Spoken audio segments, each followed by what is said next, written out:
You look like you're up to something. There's a part of me that wants to get in this water. Okay, I'm shaking now, I'm a little bit nervous. All good things must come to an end, and after a month of exploring the Scottish Highlands, full of so many laughs, incredible memories, and natural beauty like we have never experienced before, it was finally time to wrap up our Scottish series with our final video on the Isle of Skye. In this video, we brave the elements to discover more of this breathtaking island and experience some of the highs. I did it! Did it! And lows. A bit of hair got tangled up in my feet. Of van life on the Isle of Skye. We were going to start this video at Coral Beach, and although the drive here was perfect, as soon as we got out of the car and started walking, the rain had other ideas. So while we wait for the weather to improve, I thought this would be the best time to try square sausage. Now, I am a massive sausage muncher. And I couldn't leave Scotland without trying their infamous square sausage. And it is made, I mean, it doesn't look great. It's made from mincemeat, rusk and spices.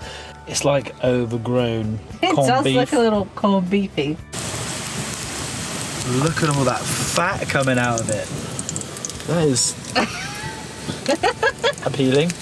Oh, come off it. When you make sausages, there's always a lot of fat. Yeah, but I'm here to criticise the Scots. So you're not supposed to give a balanced side of things. You've been far too nice to them on this trip. I have been. They've got very lightly. It's very crispy, I guess, from like the rusk and the breadcrumbs that are in it. I love it. 10 out of 10. 10 out of 10? Just needs a bit of ketchup.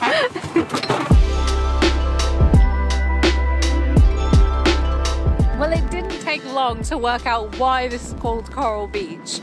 The beach is literally made up of loads of little pieces of coral. It's actually quite beautiful. Yeah, I mean, it's not the best day for a beach day, let's face it. The weather is oscillating between horrible wind and rain. But I think if you're visiting Skye in the summer or on a sunny day, this is definitely a worthwhile place to come visit. Otherwise, maybe don't bother. I love how the seaweed just forms a natural barrier. There's something so satisfying about it.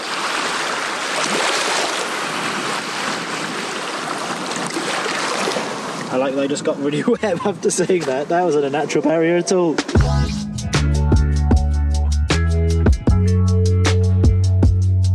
I think we've just found our spot for the night. This has to be one of the best spots that we stayed in. The whole trip so far. Like imagine waking up to this view. It's nice enough now and it's getting dark. I'm so excited for the morning to wake up here. This is what I love about having the van so much. It's like complete freedom. Like we didn't know where we were going to stay tonight when we woke up. We just 10 minutes ago didn't know where we were going to stay tonight. As soon as the sun starts setting, but then it's just time to find somewhere to sleep. Yeah, pretty much. Oh, I love it so much.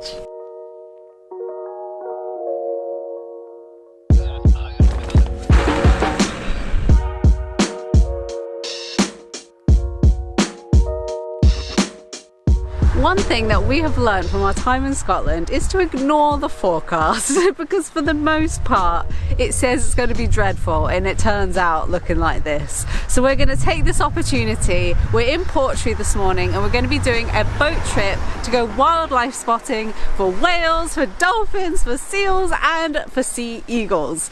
Could not be more excited right now.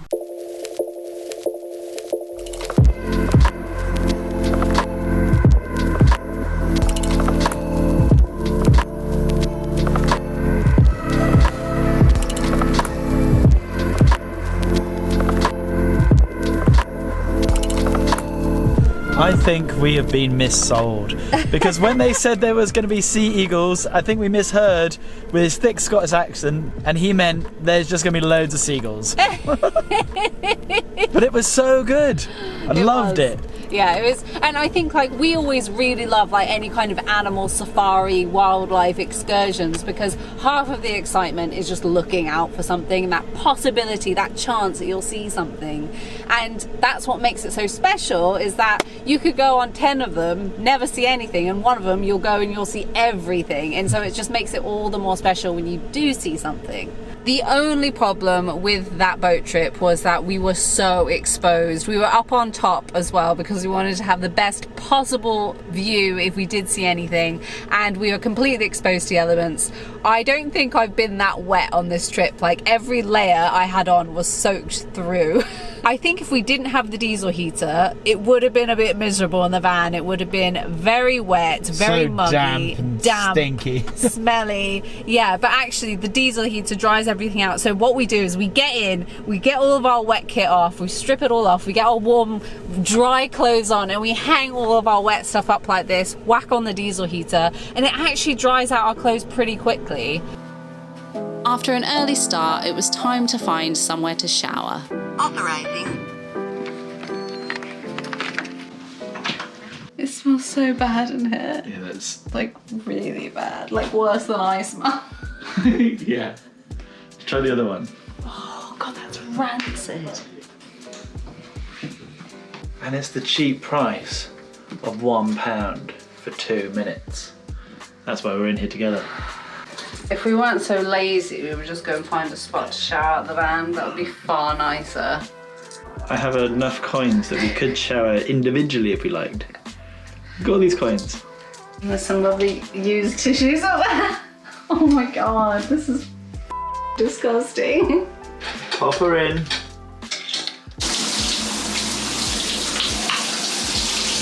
A bit of hair got tangled up in my feet. And it's definitely too long for me. Your turn. Oh my god, there's like sponges and shit up there. Like used old sponges. Oh my god. People up the shoulder. Oh yeah, oh yeah. Like all healthy adults, we like to drink to forget. And luckily, just across the road was the Talisker distillery. I quite like whiskey, but I don't really want to get into it as a hobby because it's such an expensive hobby. Look at these, like 5 drops for £4. 5 drops. The thing that shocked me is when you look on the menu, these are kind of standard, okay, £300. I want to take back what we said earlier about ignoring the weather forecast, because apart from that 30 minutes to 1 hour earlier, it's been horrible all day. And so we've given in to the weather gods and come back to the area we were last night because we absolutely loved it. It's been one of our favourite spots, and we found this great place to go and look for wildlife from the safety of our van. So we've seen this like heron over here. I'm hoping we'll see otters playing, but I know that's unlikely. But I'm obsessed with all the different colours. It's so rich in these autumn colours, and then with the seaweed, the dark rocks, the dark greens, oh, it's so beautiful. I just want to take you down to the beach, as this looks like it would be a hotbed for otters to play around in.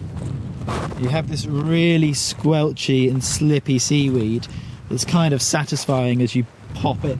It does stink, I'll be honest. The rain stopped for a grand total of about 3 minutes.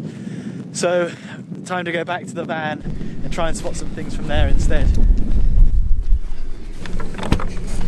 We can't watch animals like this. Look, I clean it. Give it just a few seconds. Fogs up again instantly. It's just too warm in here and too cold out there. I am so happy. I have just seen a sea eagle, the rarest and biggest bird of prey in the UK. We paid to go on a boat trip to see one today, nothing. And then from the distance, at first I thought it was a seagull, and it just got bigger and bigger and bigger as it got closer and flew over in the most majestic apex predator way. It wasn't scared of anything. It just glided in and then glided out as quick as it came. And I love how happy you are now. I'm so happy. We're about to jump on a live stream. We are about to jump on a live stream. To lift the spirits before going live. We're going on live in 3 minutes. Obviously, this doesn't mean anything to you unless you joined at the time, but it's happening. Has anybody shouted beans out to you? Never. Never. I'm surprised, actually. Never, actually. I'm glad they haven't. Yeah. No one's asked me to do it personally for them again, which I'm glad they haven't. And just to address it, because I address it every now and again in these live streams, that it started as a joke at other YouTubers, and I have no idea how else to end a video now. No idea. we've just finished our live stream, and as soon as we finished, we've had a message from our app saying that there's a slight chance of the Northern Lights outside. The problem is, it's just so dark and overcast. It's so overcast. But fingers crossed, you never know, there might be a break in the clouds. Yeah, we're just going to stand out there for a while and just look and hope.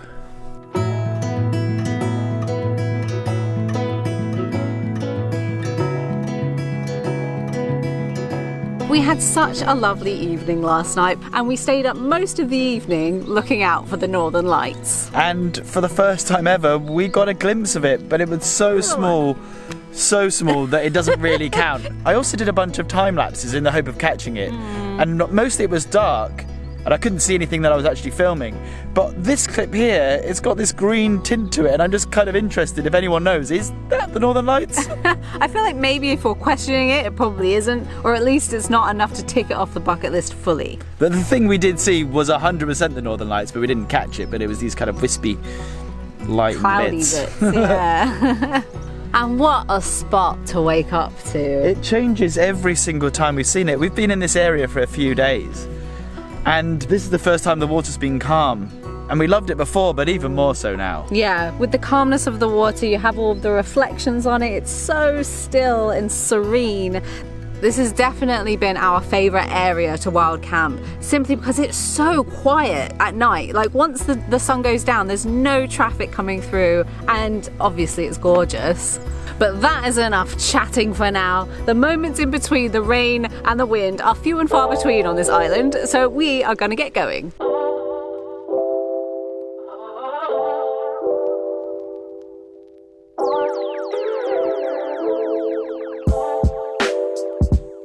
What a lovely surprise. One thing we haven't seen is hairy coos while we've been here. They're proper emos, aren't they, with that hair?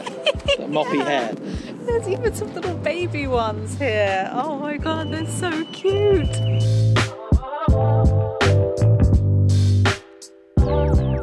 Next up were the fairy pools in Glen Brittle, which consist of a series of picturesque rock pools and waterfalls, and was one of the most recommended places for us to visit on Skye. The water here is crystal clear, but icy cold, running down from the Killen Mountains down towards the River Brittle.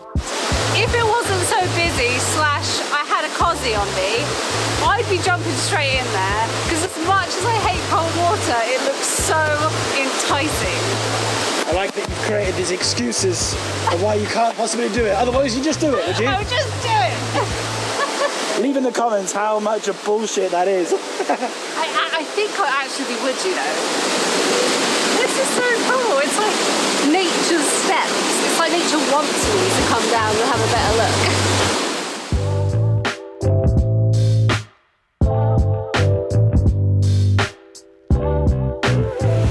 If I give my 100% honest opinion, with this weather and kind of how busy it is, it feels a little bit overrated. I'm sure if the weather was really, really good, this would be so nice.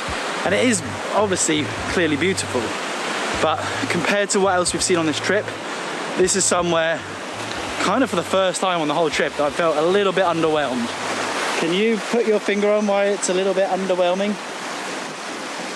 I think it's because it is, when you search things to do on Isle of Skye, it comes up as like one of the top things to come and do. So you expect it to be spectacular, and it is, but we've seen so much spectacular scenery very similar to this, with beautiful streams and waterfalls and mountains in the background. So it's not that different, but the difference is you have to pay £5 to park, and there's a bunch of other people doing it and kind of blocking the way, I guess. Yeah. In a lot of, like, at the end of the day, if you have two beautiful places, one has a ton of people, one doesn't, which is gonna be the best one? Probably the one that you have to yourself. Yeah. And I feel like that's the only reason why it's underwhelming. If this was empty and the other places we went to were busy, this would be the special place. You know? I don't think it's anything on the actual scenery. It's lovely. But when you have so much beauty, it's easy to pick and choose the best ones, I guess. The further we walked, the fewer people there were, and we found ourselves next to a very enticing rock pool with nobody around. You look like you're up to something. There's a part of me that wants to get in this water. I want to do something to push myself. You can't because we've already used you basically naked a couple of times on this series so far. Think of the children.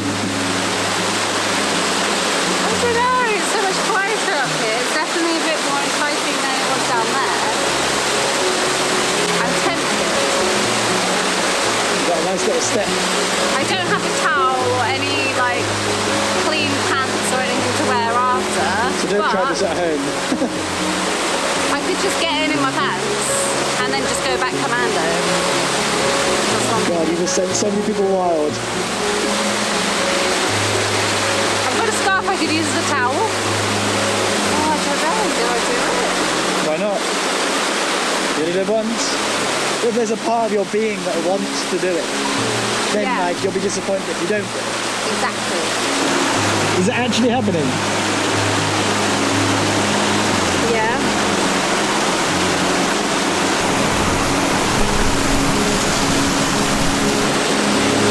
Okay, I'm shaking now. A little bit louder.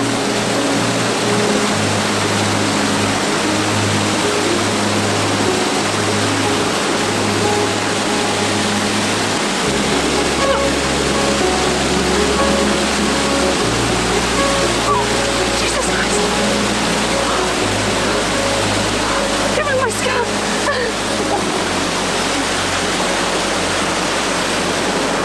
Oh my god. I did it.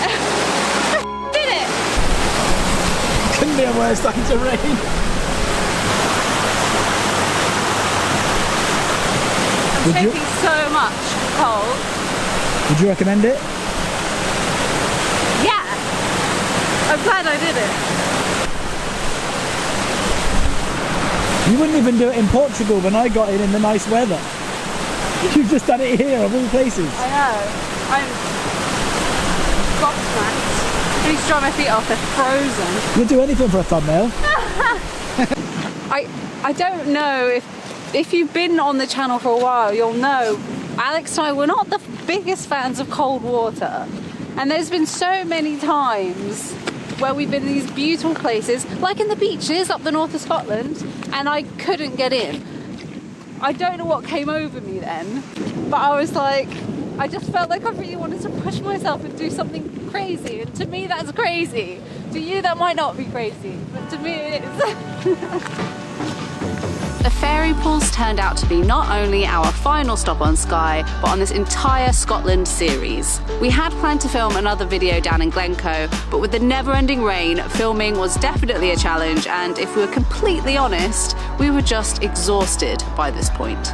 But as we left, we did reflect on how lucky we were to be able to witness the change of seasons. From the start of the trip in the Cairngorms, where it was still mostly green at the time, and then watching the scenery slowly change with all the colours of autumn as we drove from east to west along the NC 500 and finally to Skye. We never expected Scotland to have such an impact on us and to just love it as much as we did.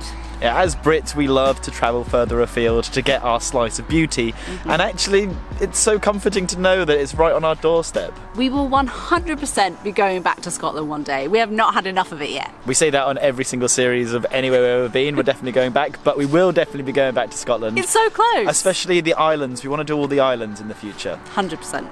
So thank you everyone for watching this series, for giving us recommendations of places to go. Keep leaving recommendations because it is useful for other people in the comments when they're researching their trip. And our future Scotland trips. Also, thank you so much for all of you guys who came over to continue the journey on Instagram. We have been posting daily stories on this whole thing, and it has been such a blast sharing our daily activities with you.